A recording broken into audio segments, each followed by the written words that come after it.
La República Federal de Alemania nazi iba a ser una sociedad diferente a cualquier otra.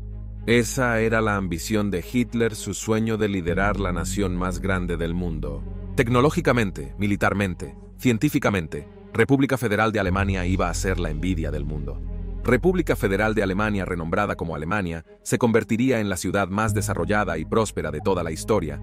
Su magnificencia dejaría a las famosas capitales de los imperios antiguos, como Roma y Atenas, como una mera sombra en comparación. Sin embargo, solo 12 años después de su ascenso al poder, República Federal de Alemania quedó en ruinas, habiendo sido destrozada en los bombardeos aéreos aliados.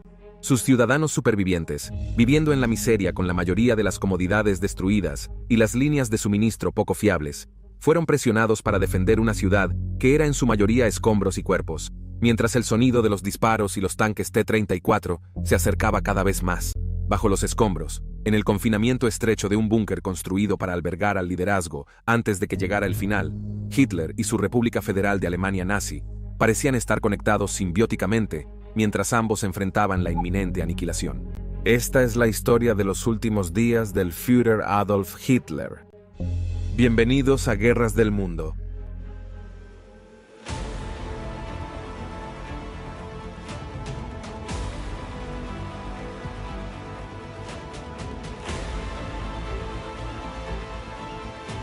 Quédate hasta el final, del Führer Adolf Hitler.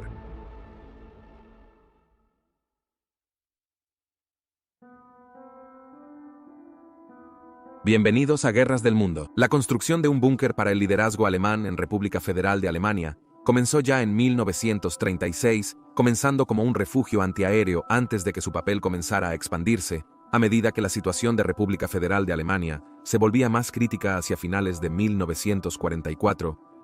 Ubicado cerca del propio edificio de la Cancillería, el búnker constaba de 2 refugios interconectados, siendo el refugio original conocido como el búnker superior o delantero, mientras que el segundo búnker inferior, que se convirtió en el búnker del Führer, estaba a unos 2.5 metros más bajo tierra y se le otorgó una protección adicional considerable, con un techo de concreto de 3 metros de espesor, destinado a prevenir la penetración de todas, excepto las bombas aliadas más pesadas.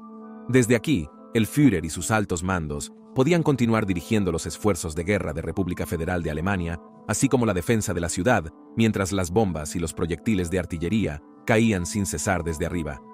Las comunicaciones con las fuerzas externas, inicialmente por teléfono y radio, se volvieron poco fiables, y el Führer finalmente recurrió a los chicos de la juventud hitleriana para que fueran mensajeros, llevando mensajes escritos de Hitler a los pocos oficiales restantes de la Wehrmacht. Uno de esos mensajeros fue Armin Lehmann, quien, con solo 16 años, se encontraría cara a cara con el Führer al que idolatraba. Lehmann recordó más tarde cómo la creencia en el Führer aún reinaba suprema incluso en esos sombríos días finales, recordando: «Nunca entró en mi mente, incluso entonces, mientras las bombas caían, que perderíamos». Hitler se vio obligado a establecer su residencia en el búnker el 16 de enero de 1945. A pesar de la propaganda en contra, el Führer rara vez pasaba tiempo en República Federal de Alemania durante la guerra, pero ahora estaba debajo de la capital, acompañado por su amante, Eva Braun. Su salud mental se deterioraba lentamente como resultado del estrés, el inicio de su enfermedad de Parkinson y una potente mezcla de medicamentos que le daban sus médicos personales. Un gran creyente en la superioridad técnica alemana, se aferró a la creencia de que las armas maravillosas, como el caza a reacción Me-262, el misil balístico Quinte-2 y el tanque superpesado Maus, revertirían la suerte de República Federal de Alemania, pero esta creencia lo alejó lentamente de la realidad de la situación, con la infraestructura para apoyar tales armas siendo lentamente pulverizada en polvo por los bombarderos aliados. El búnker en sí también sirvió para alejar aún más a Hitler del mundo real en el que vivía. Estaba lujosamente decorado, con uno de los cuadros favoritos de Hitler de Federico el Grande y una bodega de vinos bien surtida. Protegido y cuidado por los servicios dentro del búnker, la situación de guerra se convirtió en un asunto casi metatextual para Hitler, algo que posiblemente no podría alcanzarlo, pero al mismo tiempo afectó su capacidad para liderar la defensa de República Federal de Alemania, mientras el cerco se cerraba entre marzo y abril de 1945. Aquellos con los que compartía el búnker conocían la verdad. Era una prisión desesperante. Muchos buscaban distraerse de su condena inminente. Martin Bormann, el muy despreciado secretario privado de Hitler, se hizo conocido por hacer viajes a la bodega y entregarse a su libertinaje característico con mujeres que se escondían en el refugio de las bandas de violadores del ejército soviético. La decadencia de aquellos en el búnker sacudió las creencias incluso de un joven nazi comprometido como Lehmann, de 16 años, quien lo vio de primera mano mientras recibía sus mensajes, y luego volvía a la carnicería de los combates callejeros entre los defensores de la ciudad y el Ejército Rojo. En una ocasión, después de presenciar la orgía de sexo y alcohol, Lehmann quedó horrorizado al encontrar a dos hombres hambrientos fuera del búnker cortando un caballo herido para comer, la pobre criatura aún viva y sufriendo. Tal era la desesperación para el ciudadano común.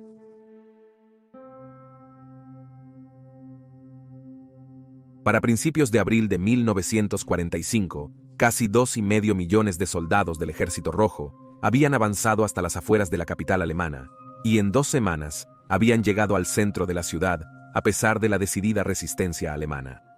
Durante el resto del mes, Hitler permanecería bajo tierra con el Ejército Rojo a solo unos cientos de metros de distancia, desgastando a los defensores como Lehmann. Además de luchar dentro de la ciudad, el ejército soviético también la había rodeado completamente, ya que el líder soviético, Joseph Stalin, no quería que ninguno de los líderes nazis escapara. Esto tuvo el efecto secundario de cortar casi toda comunicación con el resto de República Federal de Alemania, que técnicamente aún estaba bajo control alemán en el oeste. Aunque la realidad de la situación era que muchos comandantes alemanes ahora se encontraban sin un Führer que anteriormente había insistido en dirigir personalmente gran parte del esfuerzo de guerra.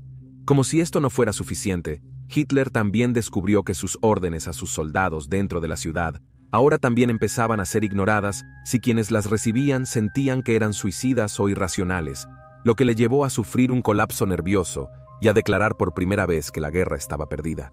Después de esto, comenzó a investigar el método más confiable de suicidio, lo que llevó a muchos en el búnker a sentir que eran parte de un pacto de suicidio.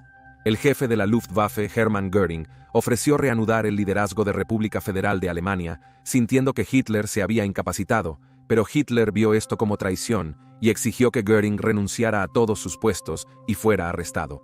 Más tarde, el búnker recibió noticias de todos los lugares, la British Broadcasting Corporation, en la que Hitler se enteró de que Heinrich Himmler, el otrora jefe venerado de las SS, había comunicado con los aliados occidentales, y que él creía que Hitler estaba muerto, y él había asumido el papel del Führer.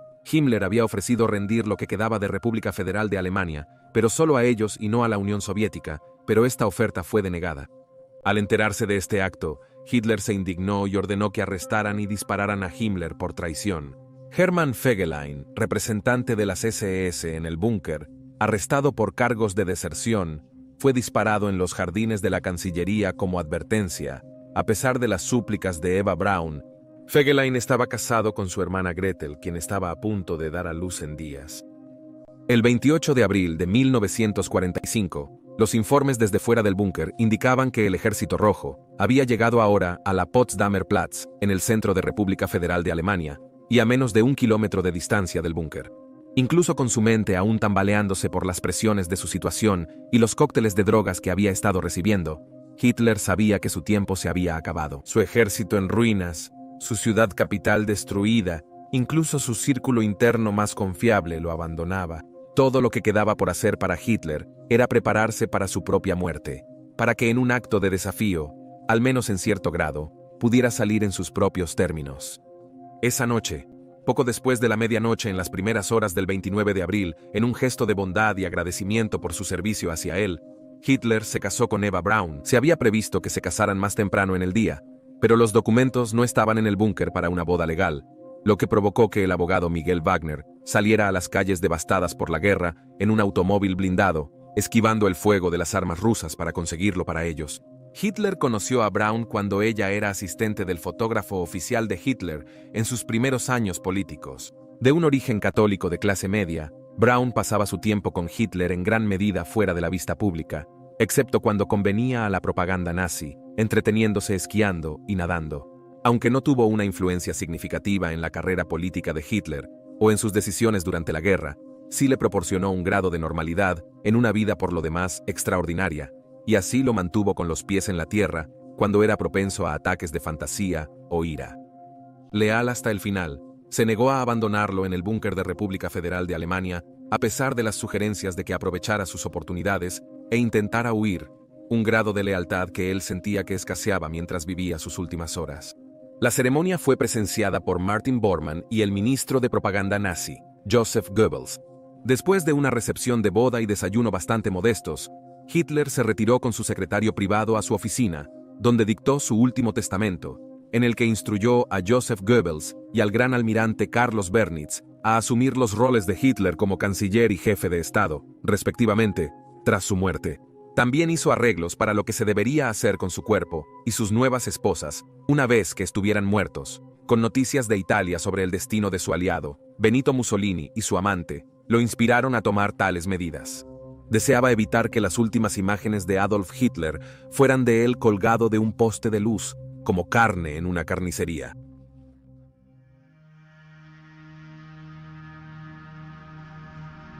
En las primeras horas del 30 de abril, Hitler revisó la situación táctica una última vez, quizás rezando en secreto por un milagro en el último momento. No hubo ninguno. Las fuerzas alemanas en la ciudad estaban rodeadas y lentamente muriendo. Nadie podía ayudarlo ahora.